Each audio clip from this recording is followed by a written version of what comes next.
What is good, y'all? Michael Ursua back with another vlog. I think I'm gonna stop calling these vlogs because they're not really like the typical telling you a story vlog. They're more like kind of tutorials, but not tutorials. I don't know what to call them.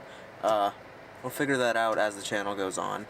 Today, we're gonna try something new. I'm going on a paid senior photo shoot, so I probably won't be able to vlog much during the photo shoot, but I'm on my way to set up now. It is 5:02. The senior is gonna meet me at 5:30 because of daylight savings. Sunset's not till like 7 now, so it's still super bright outside. But let me get my focus. Today, what we are going to be doing is a senior photo shoot with a guy, and I kind of wanted to get more creative with it instead of just like the Balfour typical poses, like sitting down, like leaning on something or whatever. So he's bringing his truck, and I have here a fog machine and 1 quart of fog juice. I'm gonna try and figure out.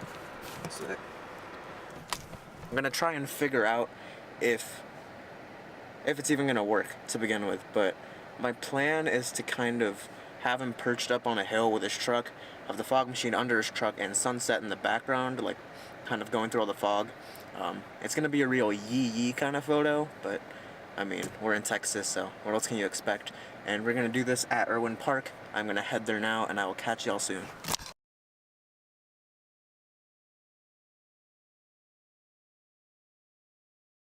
Let's go.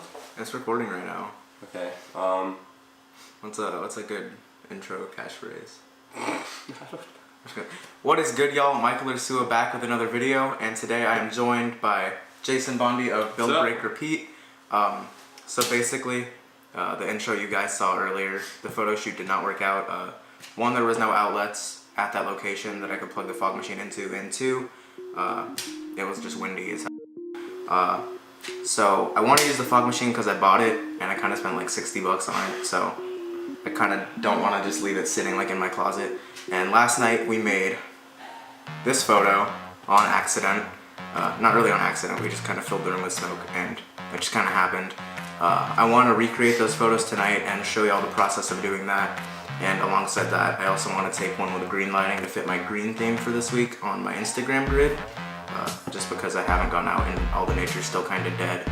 So we're gonna go set up the smoke machine now and all the lights, and I will show you all that process. So I'm gonna play some B-roll now.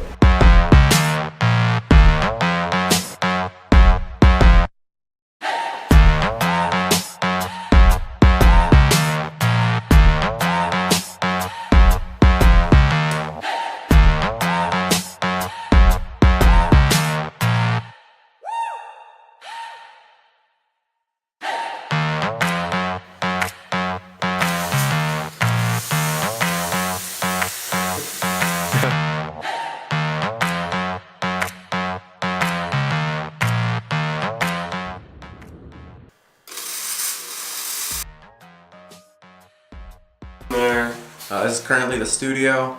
Kind of looks like we're at a club.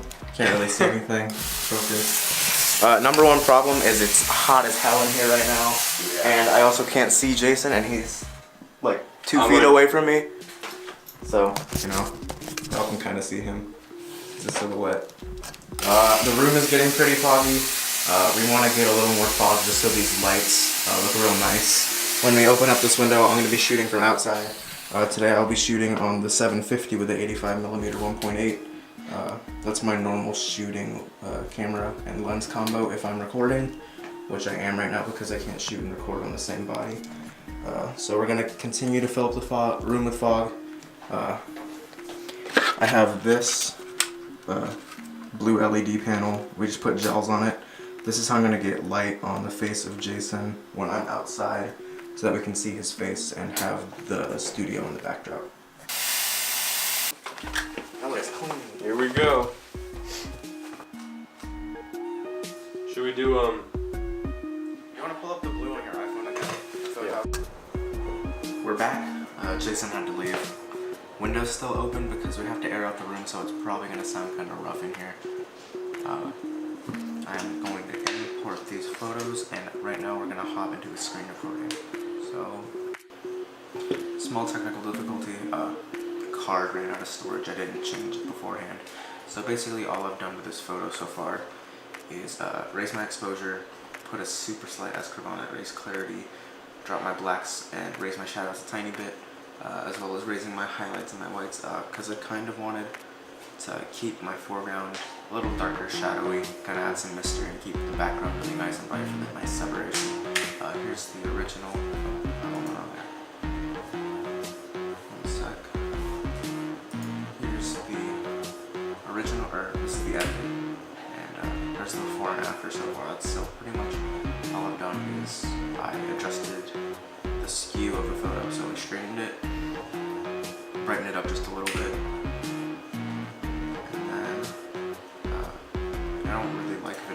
I want to see how it looks. -5's not that bad, it's just a super slight vignette. I want to just raise the shadows a little more so we can see him a little bit better. That's good right there. So this is pretty much going to be a finished photo for the most part. I'm not going to do anything fancy when it comes to like skin retouching or eyes or anything right now, just because these are for fun and educational purposes. So that's one. I'm going to mark that for export. This is the next one. Oh wait. So after I did the first one, I can just take copy. I want to keep all of that and then mark that for export. And pretty much from editing the first photo, if all the lighting is generally the same in a session, you can just go copy paste and then do slight tweaking from photo to photo to make sure that it looks nice and uniform. I like the smoke in this one. I want to raise the clarity so you can see that better. But by raising the clarity, we're going to lose some light, so I'm going to need to raise my blacks and my shadows as well to bring more of that out. I want to raise my highlights too. Actually, instead of doing that, I'm going to use a graduated filter and come in from the left. I'm going to raise the exposure on that just a tiny bit and add some more pink to it. Right. I don't want to add too much.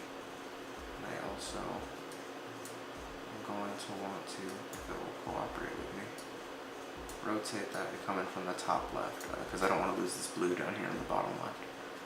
And I'm going to throw another graduated filter in from the right. I'm going to drop that exposure because that white's a little intense. That's looking better. It's contrast. Highlights just a tad bit, raise some clarity. Boom. That's a second one done.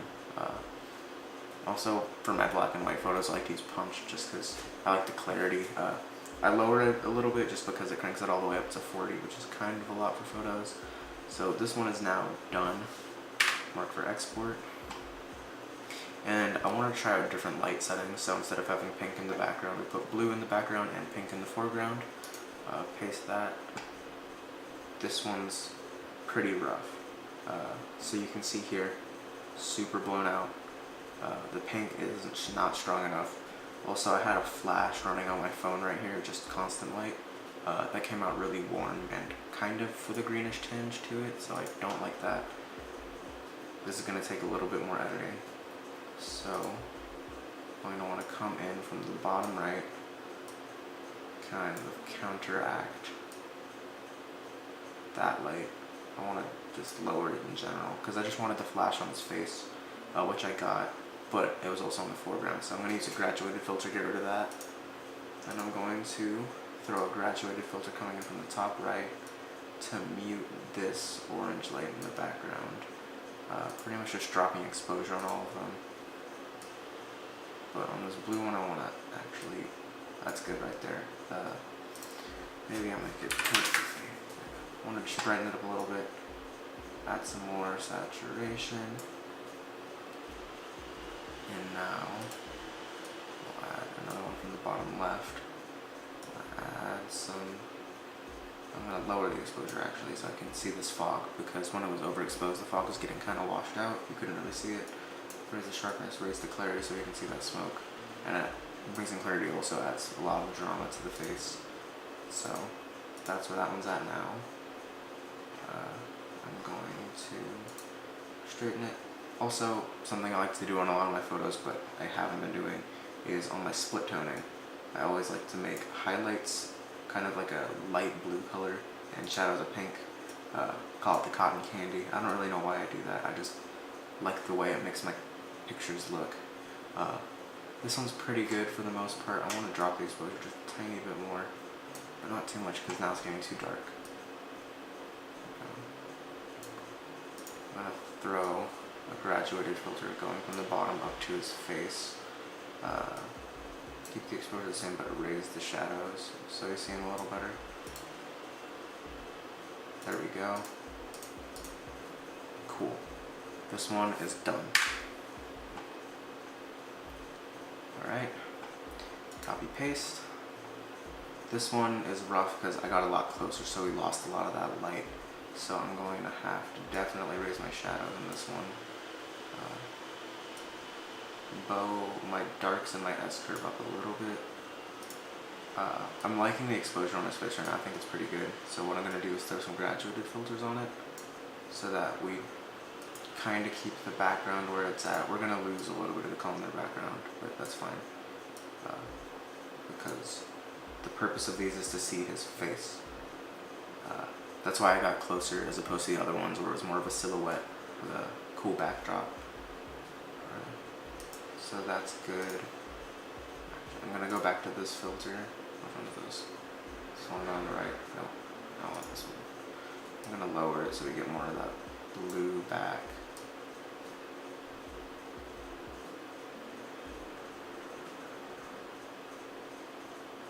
That's looking kind of whack. I like the picture. The one thing I don't like is this real strict or harsh like cut off between the pink and the yellow in his face. Kind of makes his eyes look a little funny. I don't know what it is about it. Let's see. It's kind of clean in black and white. Not gonna lie. Alright, I'm gonna edit this one in black and white because might as well show y'all a black and white edit as well.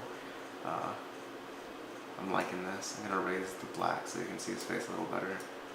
Keep the clarity up at 40 where it is for this. And I'm going to go in and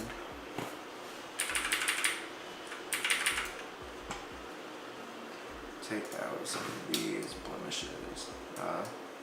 That's pretty much it for the most part. Those are like the only two ones that I saw that were really visible. You can still kind of see this one, but it's fine. You don't always have to edit out all your blemishes. If they're part of who you are, keep them. Crank up the shadows a tiny bit more. I like this as a black and white photo. That looks like a LinkedIn profile picture. So I'm going to keep that. Actually, since this is a closer portrait, I'm going to go in and do some stuff on the eyes. This is like really basic, sloppy eye edit. This is not how I edit my eyes for senior portraits or high fashion, like portraits with models. Just letting you know. Just crank that clarity up a lot because black and white can't really tell. Sharpness. I'm gonna look kind of pure, like black at that point. Raise that. Zoom out. Boom. There you go. It's a real simple eye edit if you did not know how to do that before. And now we're here on the last one. And I'm going to paste my edits once more. I'm liking how this one's turning out a lot better than the other ones. I'm gonna raise my shadows. That's pretty well exposed, so now I'm going to come in with the graduated filters to bring out more detail in him. Right. That's way too much. Clarity, shadows. I'm liking this with the pink being the side that's closer to me. It just adds some nice depth to the photo with the drop off of the pink to the regular skin tone. What I'm not vibing with is this super blown out background. So I'm going to have to drop that a lot and then come back in with another filter from this angle to bring some of that face back. So I'm going to have to come in from probably down here and then raise the shadows and crank the exposure just a tad bit. Right, this is not my favorite one that I edited in this session. Let's go back to all of them. I'm going to have to say that I think this one is it. This one's probably my favorite from this session, or this one, or this LinkedIn profile picture. That's kind of clean. I really like that one. So that's right. That is it for this one, y'all. Make sure you leave a like, subscribe, click that bell up top for notifications, and follow me on Instagram if you're not doing that already. Like I said in the beginning of this video, I'm going to stop calling these vlogs. So this is actually going to be episode 1 of Behind the Shoots, BTS, instead of episode 7 of the vlog. Vlog's dead. It was never a vlog. Kind of just me experimenting with YouTube and the whole platform itself. So yeah, make sure you leave a like if you like the video. Subscribe. I already said all this. I need a new tagline to exit my videos. So never stop creating.